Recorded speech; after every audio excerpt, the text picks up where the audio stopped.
प्रिय छात्रों, मैं डॉक्टर देवेंद्र पांडे, प्रवक्ता एचआरडी इंटर कॉलेज विश्व सीतापुर, आप सभी का रसायन विज्ञान की इस कक्षा में स्वागत करता हूं। पिछले लेक्चर्स में मैंने आपको पी ब्लॉक के तत्वों के अंतर्गत नाइट्रोजन परिवार प्रारंभ किया था, जिसमें नाइट्रोजन, अमोनिया, इनका निर्माण, इनकी रिएक्शंस, नाइट्रिक एसिड, उसका निर्माण, उसके रिएक्शंस, ये सारी चीज़ें आपको बता दिया था। आज के इस लेक्चर में हम लोग उसी नाइट्रोजन परिवार के अंतिम खंड की तरफ बढ़ते हैं, इसमें फास्फोरस से स्टार्ट करते हैं। इसमें पहला फास्फोरस के अपर रूप। फास्फोरस कई रूपों में पाया जाता है, इसको एलोट्रॉप्स भी कहते हैं। जैसे पिछले वर्ष आपको याद होगा, कार्बन के अपर रूप बताए गए थे, ग्रेफाइट, डायमंड, कोक, फुलेरी। उसी तरीके से फास्फोरस, सफ़ेद या पीला फास्फोरस, लाल फास्फोरस, काला फास्फोरस, बैंगनी और सिंदूरी फास्फोरस के रूप में पाया जाता है। इनमें सफ़ेद और लाल फास्फोरस इसका बहुत ज़्यादा महत्व है, क्योंकि इनका ही ज़्यादा रिएक्शंस में और अध्ययन में इसका हम लोग प्रयोग करेंगे। सबसे पहले सफ़ेद फास्फोरस का निर्माण प्रारंभ करते हैं। सफ़ेद फास्फोरस को फास्फेट खनिज या हड्डी की राख से बनाया जाता है। इसके लिए विद्युत तापीय विधि का प्रयोग करेंगे, जो आधुनिक विधि कही जाती है। इस विधि से हम सफ़ेद फास्फोरस का निर्माण करेंगे। इसमें पहले इसका चित्र देख लीजिए। ये एक इस्पात का बॉक्स होता है, जिसके अंदर ये अग्निशय ईंटें, मतलब ईंटें लगी हुई हैं जो अग्नि को बर्दाश्त कर सके, उसकी हीट को बर्दाश्त कर सकें। ये नीचे यहाँ पर एक कार्बन की लेयर लगी रहती है, और यहाँ पर देखिए दो तरीके के इलेक्ट्रोड लगे हुए हैं। जो ब्लू कलर का दिख रहा है, ये नेगेटिव इलेक्ट्रोड है, कार्बन का एनोड इसको कहते हैं। और जो ये ग्रीनिश टाइप के दो इलेक्ट्रोड आपको दिख रहे हैं, ये पॉजिटिव इलेक्ट्रोड का काम करते हैं। ये भी कार्बन का बना हुआ है, ये कैथोड का काम करेगा। इधर ये हापर लगा हुआ है, जिससे रॉ मटेरियल डाला जाएगा, और इधर से जो फास्फोरस की वाष्प बनेगी उसको बाहर ले लेते हैं। अब इसकी विधि देखिए। पिछले टर्म पे हम आपको बता रहे थे कि ये बड़े निर्माण विधियां जो भी होती हैं, इनके तीन पार्ट हम लोग दे करके चलते हैं।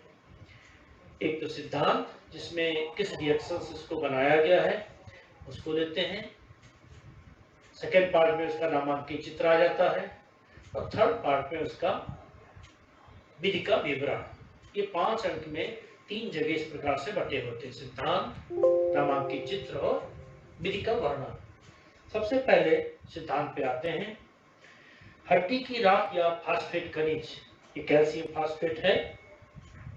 ये सिलिका से 1773 केल्विन टेम्परेचर के ऊपर रिएक्शन करके धात्मक स्लाइड बनाता है, और फास्फोरस पेंटॉक्साइड P4O10, कभी कभी हम लोग इसको P2O5 भी लिखते हैं, तो इस बात को ध्यान रखिएगा। क्योंकि फास्फोरस P4 अणु के रूप में लिखते हैं, तो ऐसे लिख दिया। अगर आप P2O5 भी लिखना चाहते हैं तो कोई दिक्कत नहीं उसमें है। अब ये P4O10 कोक द्वारा, कार्बन द्वारा अपचयित हो जाता है, फास्फोरस बना देता है, और कार्बन मोनोऑक्साइड। अब देखिए इसमें करते क्या है विधि में। इस हापर से रॉ मटेरियल, ये हड्डी की राख मतलब फास्फेट खनिज, सिलिका और कोक, इसको मिक्स करके, इसका चूर्ण बना करके, पीस करके इस हापर से इसमें डालते हैं, और विद्युत धारा का प्रवाह प्रारंभ कर देते हैं। जब विद्युत धारा का प्रवाह होगा तो धीरे धीरे उसमें टेम्परेचर बढ़ेगा। जब टेम्परेचर 1773 डिग्री सेंटीग्रेड के पास आ जाएगा तो यहाँ पर फास्फेट खनिज है वो धातुमल और फास्फोरस पेंटॉक्साइड में परिवर्तित हो जाएगा। धातुमल जितना बनता जाएगा वो नीचे सेटल हो जाता है, उसको इस निकास नली से बाहर निकाल लेते हैं और जो फास्फोरस पेंटॉक्साइड है कोक से रिएक्शन करके फास्फोरस की वाष्प बनाता है, कार्बन मोनोऑक्साइड गैस बनती है, जो यहाँ से इस अपर पार्ट से इसको बाहर निकाल लेते हैं। जो फास्फोरस की जो वाष्प निकलती है वो सीधे वाष्प पानी में प्रवाहित कर देते हैं, वही वाष्प संघनित होकर के फास्फोरस अवस्था में, ठोस अवस्था में आ जाती है। जो सफेद फास्फोरस है इसके गुणों के ऊपर अब आते हैं। ये सफेद धीरे धीरे अशुद्धि के कारण पीला हो जाता है और इसकी जो ठोस अवस्था है वो मोम जैसा होता है। इसकी और एक खास बात है, इसमें लहसुन की खुशबू आती रहती है, जिसमें गंध आती है इसमें और लहसुन की आती है।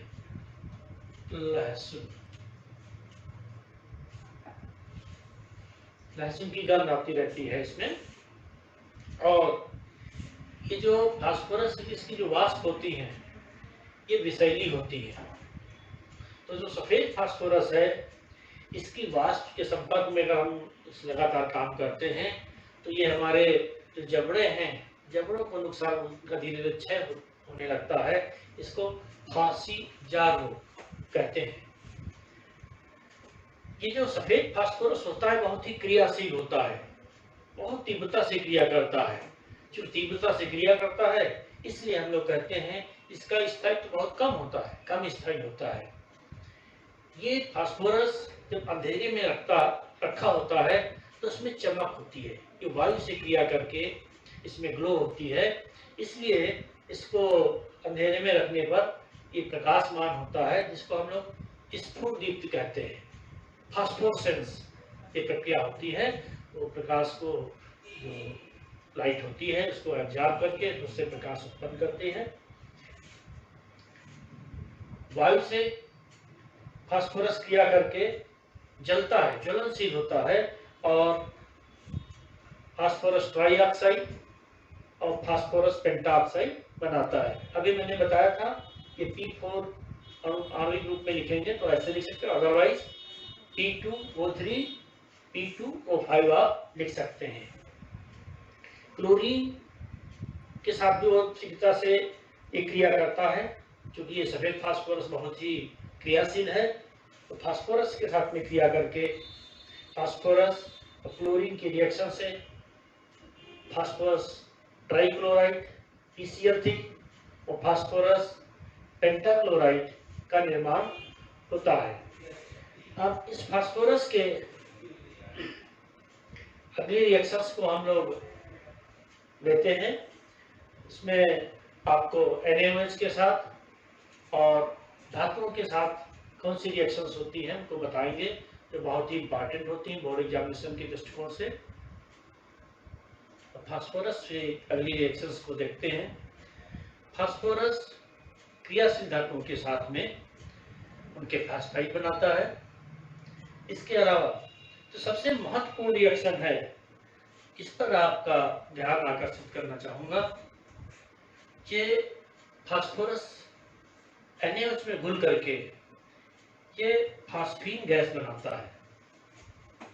बहुत ही इंपॉर्टेंट रिएक्शन है। जिस वर्ष फास्फीन की प्रिपरेशन नहीं आती है तो ये आप मान कर चले ये वाली रिएक्शन बोर्ड एग्जामिनेशन में जरूर पूछी जाती है। इस रिएक्शन में अक्रिय वातावरण का होना बहुत आवश्यक है। P4 3NaOH 3H2O अक्रिय वातावरण, सोडियम हाइपोफॉस्फाइड प्लस फास्फीन गैस। अब सफेद फास्फोरस के बाद लाल फास्फोरस। लाल फास्फोरस सफेद फास्फोरस से ही बनाया जाता है। इसको कार्बन डाइऑक्साइड या कोल गैस के अक्रिय माध्यम में 543 से 573 केल्विन टेम्परेचर के ऊपर गर्म करके बनाते हैं। इस बात का ध्यान रखा जाता है कि टेम्परेचर 573 से अधिक ना होने पाए। लाल फास्फोरस का निर्माण हो जाता है और लाल फास्फोरस को NaOH में डिजॉल्व करते हैं। क्योंकि NaOH में लाल फास्फोरस घुलनशील नहीं है, इसलिए लाल फास्फोरस क्रिस्टलीय रूप में अलग हो जाता है और जो सफेद फास्फोरस की जो भी अशुद्धियां होती हैं वो उसी में घुल जाती हैं और छाट करके हम लाल फास्फोरस को अलग कर लेते हैं। अब उनकी प्रॉपर्टीज पर आते हैं कि लाल फास्फोरस लाल रंग का होगा, क्रिस्टलीय होता है, भंगुर होता है। भंगुर का मतलब तोड़ने पर पाउडर जैसा टूट जाता है। ये विषैला नहीं है। देखिए जो सफेद फास्फोरस था वो कैसा था, ये विषैला था, ये विषैला नहीं है। ये क्रिस्टलीय भंगुर ठोस है, वो मोम जैसा था। ये गंधहीन है, उसमें लहसुन की गंध आ रही थी। ये स्फुरदीप प्रदर्शित नहीं करता, मतलब अंधेरे में रखेंगे तो ग्लो, ये प्रकाश नहीं उत्पन्न करेगा। ये स्थायी होता है, इसकी क्रियाशीलता बहुत कम है। कम क्रियाशीलता होने के कारण ये सुरक्षित होता है। अब आप देखिए, ये मैंने पॉइंट वाइज तुलनात्मक सफेद फास्फोरस लाल फास्फोरस को मैंने क्यों बताया। कई बार बोर्ड एग्जामिनेशन में ये प्रश्न आता है कि सफेद फास्फोरस और लाल फास्फोरस में अंतर बताइए। तो जो मैंने ये सभी पॉइंट्स 1 बाय 1 यहाँ आपको समझाए हैं, तो आप उसको टेबल बना करके अंतर के साथ इसको लिख सकते हैं। अब इनकी आकृति पे आते हैं।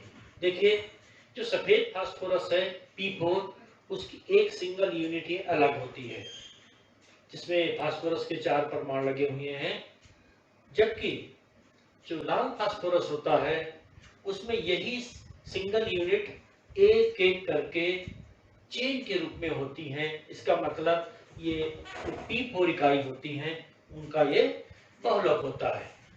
लाल फास्फोरस और सफेद फास्फोरस के अंतर समझ लेने के बाद अब एक बात को और समझ लेना जरूरी है कि चूंकि इसकी क्रियाशीलता बहुत कम है, तो ये कुछ बहुत ही कम क्रियाएं प्रदर्शित करता है जो इतनी बहुत महत्वपूर्ण नहीं है, इसलिए मैंने उनको यहाँ पर आपको समझाना उचित नहीं समझा। इसके बाद हम अब फास्फोरस के उपयोग के ऊपर आ जाते हैं। वैसे मैंने आपको जब नाइट्रोजन परिवार शुरू किया था तब पहले भी फास्फोरस के बहुत सारे उपयोग बताए थे, कहाँ कहाँ क्या हो सकता है। यहाँ पर सफ़ेद और लाल फास्फोरस के उपयोग देख लेते हैं। ये सफ़ेद फास्फोरस चूहे का विष बनाने के रूप में, फास्फोरस के यौगिक बनाने के, फास्फोरिक एसिड और फास्फीन गैस बनाने में, लाल फास्फोरस माचिस बनाने में। ठीक है, अभी मैंने बताया था कि यहाँ पर ये फास्फोरस चूंकि बहुत कम क्रियाशील होता है, विषैला भी नहीं होता, इसे सुरक्षित माना जाता है। इसे जो माचिस की तीलियां होती है वो लाल फास्फोरस के प्रयोग से बनाई जाती है। तो फास्फोरस P32 ये रक्त की बीमारी को ठीक करने में प्रयोग किया जाता है, स्मोक स्क्रीन बनाने में काम आता है। ये इसके कुछ फास्फोरस के महत्वपूर्ण उपयोग हैं। अब इसके बाद में हम फास्फोरस के इस महत्वपूर्ण यौगिक फास्फीन पे आते हैं। अगर फास्फोरस का निर्माण नहीं पूछा गया तो फास्फीन का निर्माण पूछा जाएगा। यहाँ पर आप देखें, ये मैं डैश डैश करके इस पे छोड़ रखा है। अभी पहले यहाँ पर मैं चर्चा कर रहा था कि सफेद फास्फोरस में NaOH के साथ में क्रिया, इसको बता दें बहुत इंपॉर्टेंट है। इसीलिए इंपॉर्टेंट है क्योंकि ये फास्फीन की प्रयोगशाला का रिएक्शन है। तो प्रयोगशाला में फास्फीन, सफेद फास्फोरस और NaOH की रिएक्शन से बनाया जाता है। इसमें सबसे जो महत्वपूर्ण बात है वो है अक्रिय वातावरण। तो यहाँ पर इसके फिगर पे हम नजर डालेंगे। तो इस फिगर में आप देखिए कि ये गोल तरीका गोल पेंदी का फ्लास्क है, इसमें 2 नली लगी हुई हैं, एक नली इधर से लगी है जिसमें से हम कोल गैस या कोई अक्रिय गैस प्रवाहित करेंगे। इसमें सफेद फास्फोरस NaOH भर दिया गया है और नीचे ये बर्नर लगा हुआ है। सबसे पहले करते क्या है, इस नली के माध्यम से इसमें कोल गैस या कोई भी अक्रिय गैस प्रवाहित कर देते हैं। जब इधर से गैस प्रवाहित करते हैं तो यहाँ से पहले इस फ्लास्क में गैस आती है, फिर इधर से देखिए स्पेस है, दूसरी नली लगी हुई है, वो उधर से वापस होना शुरू होती है। इसको इसलिए किया जाता है जिसके उसके अंदर जितनी भी ऑक्सीजन भरी हुई है, वायु है, वो सारी वायु बाहर निकल जाए।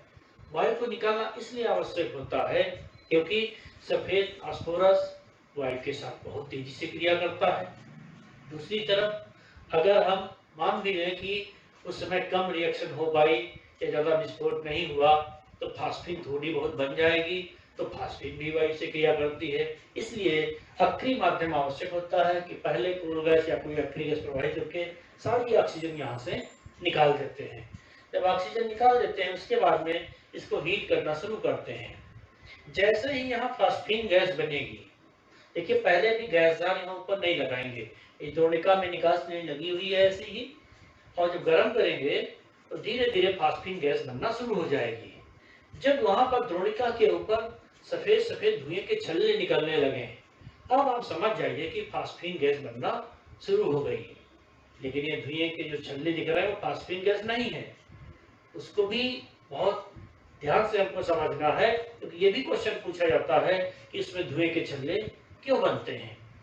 अब उसके पहले देख लीजिए कि गैस जार अभी नहीं लगाया हुआ है, तो ये धुएं के छल्ले कहाँ से आए। जब हम फास्फोरस और NaOH को हीट करते हैं तो फास्फिन गैस बनने के साथ साथ उसमें फास्फोरस डाइहाइड्राइड P2H4 फास्फोरस डाइहाइड्राइड नामक ये अशुद्धि भी साथ में बनती है। ये अशुद्धि जैसे ही वायु के संपर्क में आती है, मतलब फास्फिन के साथ नहीं बनेगी, और जैसे ही बाहर आती है तो ये अशुद्धि वायु के साथ में ऑक्सीजन का निर्माण करती है। जैसे ही मेटाफॉस्फोरिक एसिड बनता है तो ये इसमें धुएं के छल्ले बनने लगते हैं। इस धुएं के छल्ले को हम लोग वोर्टेक्स रिंग कहते हैं। तो यहाँ पर देखिए दो बहुत चीजें आपको याद रखना जरूरी है इस फास्फिन के निर्माण में, कि इसमें अक्रिय वातावरण के अंदर रिएक्शन क्यों कराते हैं, जिससे कि ऑक्सीजन सफेद फास्फोरस से या फास्फिन से या P2H4 से रिएक्शन न करने पाए। दूसरी चीज है कि इसमें ये जो छल्ले बनते हैं, मेटाफॉस्फोरिक एसिड के छल्ले बनते हैं, फास्फोरस डाइहाइड्राइड के संपर्क में आने पर ऑक्सीजन जैसे संपर्क में आती है, ये वोर्टेक्स रिंग सफेद छल्ले बनते हैं। ये दोनों ही क्वेश्चंस को आपको याद रखना बहुत आवश्यक है, क्योंकि बोर्ड एग्जामिनेशन में पूछे जाते हैं। फास्फिन की प्रिपरेशन के बाद में अब हम उनकी प्रॉपर्टीज पर आते हैं। फास्फिन गैस जहाँ कहीं भी होगी वहाँ पर सड़ी मछली की गंध आएगी। दूसरी बात, रंगहीन होने के साथ साथ ये गैस विषैली होती, मतलब इसको सांस नहीं लेने वाला है, क्योंकि विषैलापन इसमें होता है। और वायु के संपर्क में होने पर ये फास्फिन जलने लगती है। जब जलेगी तो फास्फोरस पेंटाऑक्साइड का निर्माण करती है। 4PS3 + 8O2 = P4 O10 + 6H2O, तो फास्फोरस पेंटाऑक्साइड का निर्माण होता है। अब हम फास्फिन के क्षारीय गुण पे आते हैं। क्षारीय गुण अगर होगा तो वो अम्ल से रिएक्शन करेगी, तो फास्फिन हाइड्रोआयोडिक एसिड के साथ में, हमने यहाँ HI लिया है, कभी कभी HCl के साथ रिएक्शन पूछी जाती है, तो सेम यहाँ पर रिएक्शन ऐसे लिखेंगे, HI की जगह पर HCl कर देंगे। तो फास्फिन प्लस HI PH4I, यानी ये फास्फोनियम लवण बन गया, फास्फोनियम आयोडाइड। अगर HCl लेंगे तो फास्फोनियम क्लोराइड का निर्माण होगा। तो अम्ल के साथ रिएक्शन कर रही, इसका मतलब इसमें क्षारीय गुण पाया जाता है। अब फास्फिन की हैलोजेंस के साथ में क्रिया, अभी पहले ही बताया कि ये शीघ्रता से क्रिया करती है। तो phosphine + 3Cl2 PCl3 plus HCl, तो यहाँ फास्फोरस का क्लोराइड बना, फास्फीन प्लस 4Cl2 PCl5 बना। इसका मतलब इस रिएक्शन का फास्फोरस के हैलाइड बनाने में भी प्रयोग कर सकते हैं। अब इसके बाद में जो हम रिएक्शन ले रहे हैं वो बहुत ही इंपॉर्टेंट है। फास्फीन का जब भी निर्माण बोर्ड एग्जामिनेशन में क्वेश्चन आता है तो अक्सर देखा गया उसके साथ में एक क्वेश्चन जुड़ा रहता है कि क्या होता है जब फास्फीन को कॉपर सल्फेट के जलीय विलयन में प्रवाहित करते हैं या सिल्वर नाइट्रेट के जलीय विलयन में प्रवाहित करते हैं। देखिए ये दोनों जलीय विलयन है, एक क्वेश्चन बहुत ही इंपॉर्टेंट है। कॉपर सल्फेट में जब फास्फीन गैस प्रवाहित करते हैं तो पहले कॉपर फास्फाइड का ब्लैक प्रेसिपिटेट बनता है। अगर हमने कुछ ही देर के लिए फास्फीन गैस प्रवाहित करी तो यही कॉपर फास्फाइड पे रिएक्शन रुक जाएगी। लेकिन अगर हमने फास्फीन गैस कुछ और समय तक यानी अधिकता में पास करते रहे तो ये फिर से रिएक्शन करके कॉपर फास्फाइड से फिर से रिएक्शन करके और एक कॉपर में अवक्षेपित हो जाता है, कॉपर में अपचयित हो जाता है। तो ये दो पार्ट में रिएक्शन होती है, ध्यान देना होगा। कभी पूछता है कि इसको हम अधिकता में प्रवाहित करते हैं या कभी सिंपल रिएक्शन पूछते हैं, तो दोनों में से कौन सी रिएक्शन लिखनी है इसको आपको याद रखना है। इसी तरीके से सिल्वर नाइट्रेट के जलीय विलयन में जब फास्फीन गैस प्रवाहित की जाती है तो पहले सिल्वर फास्फाइड का ब्लैक प्रेसिपिटेट बनेगा। अगर हम फास्फीन को पास करना बंद कर देंगे तो वहीं पर रिएक्शन रुक जाएगी। अगर हम कंटिन्यू उसमें फास्फीन और भी प्रवाहित करते रहेंगे, अधिकता में प्रवाहित कर देंगे, तो फिर से ये सिल्वर में उसको अपचयित कर देता है और सिल्वर का ब्लैक प्रेसिपिटेट आपको उसमें मिलेगा। तो ये दोनों रिएक्शन बहुत ही महत्वपूर्ण है इस बोर्ड एग्जामिनेशन के दृष्टिकोण से। अब हम उसके फास्फीन के उपयोग पर आते हैं। जितने भी धातु के फास्फाइड बनाने होते हैं वो फास्फीन की ही मदद से बनाए जाते हैं।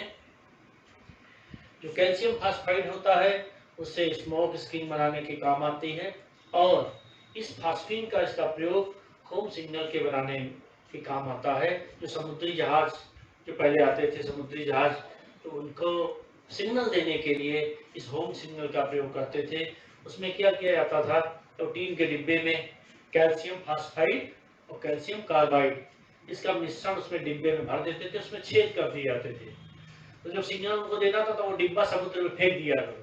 जैसे समुद्र में वो फेंकते थे तो उसके अंदर छेदों से पानी भर जाता था। अब पानी भर जाने पर क्या होता था, जो कैल्शियम कार्बाइड है, आप लोग 9-10 से जानते हो, कैल्शियम कार्बाइड जैसे पानी से रिएक्शन करता है एसिटिलीन गैस बनती है और एसिटिलीन के साथ साथ में इधर कैल्शियम फास्फाइड है, ये भी जलने के बाद में उधर फास्फीन गैस बनती है और ये वायु के संपर्क में आने पर जलने लगती है।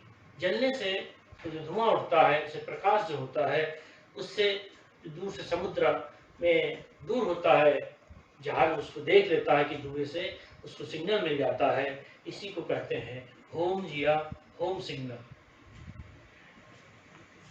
फास्फीन की प्रकृति पे आते हैं। अभी पहले ही बताया था कि ये क्षारीय होता है, उसके स्ट्रक्चर में देख लेते हैं। एक लोन पेयर लगा हुआ है।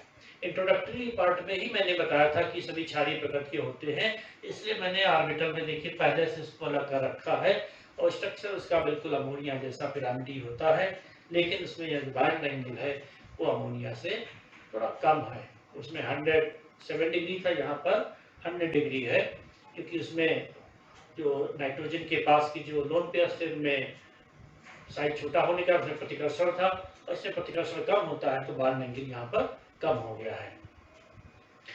इसके बाद में अब हम फास्फोरस के दूसरे प्रकार के यौगिकों के ऊपर आते हैं, फास्फोरस के हैलाइड्स। हैलाइड्स में क्लोरीन, ब्रोमीन, आयोडीन किसी से भी रिएक्शन जो करते हैं उनको हैलाइड कहते हैं। यहाँ पर अपने जो सिलेबस में है वो PCl3 और PCl5 के सामान उनका इंट्रोडक्शन है, बहुत डिटेल में उनको नहीं पढ़ना है। तो सबसे पहले हम PCl3 लेते हैं।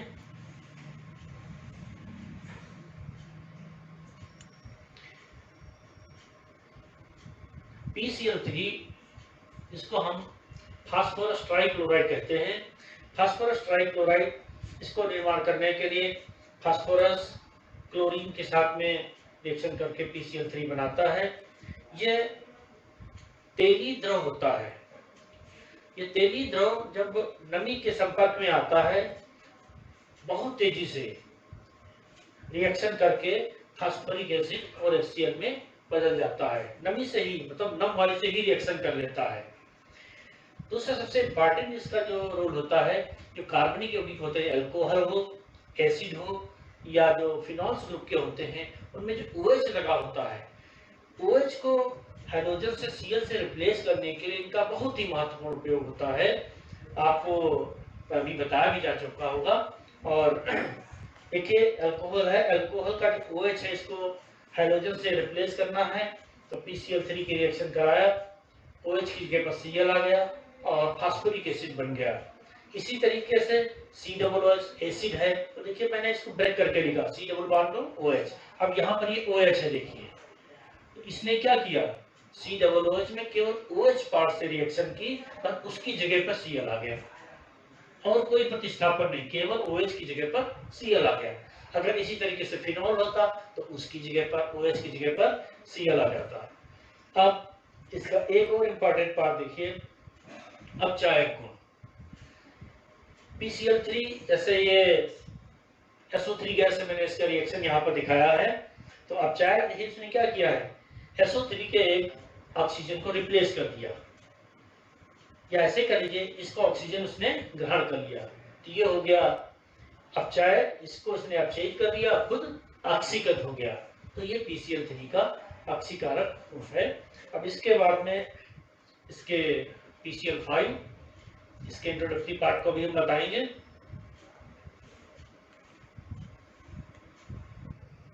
फास्फोरस ट्राइक्लोराइड का उपयोग देख लेते हैं। फास्फोरस, जैसा मैंने अभी पहले ही बताया था कि फास्फोरस ट्राइक्लोराइड अल्कोहल, एसिड्स और फिनॉल्स, इनके OH का Cl के द्वारा प्रतिस्थापन में महत्वपूर्ण इनका कार्य होता है। ये अपघर्मक के रूप में प्रयोग किए जाते हैं। अम्लों के जितने क्लोराइड्स होते हैं, अल्कोहल के क्लोराइड, अम्लों के क्लोराइड, इनको सबको बनाने में इसका काम होता है और PCl5 के बनाने में भी इसका महत्वपूर्ण योगदान होता है। अब इसके स्ट्रक्चर के ऊपर नजर डाल देते हैं। बिल्कुल इसका पिरामिडी स्ट्रक्चर है, जैसा अमोनिया का होता है, एक एकाकी रिंग लगा हुआ है और इसका sp3 संकरण, इसके साथ साथ इसकी पिरामिडी संरचना होती है। अब अगला वाला जो नेक्स्ट लेक्चर होगा उसमें हम आपको PCl5 और फास्फोरस के फास्फी एसिड्स के बारे में, उसके विषय में हम आपको जानकारी देंगे।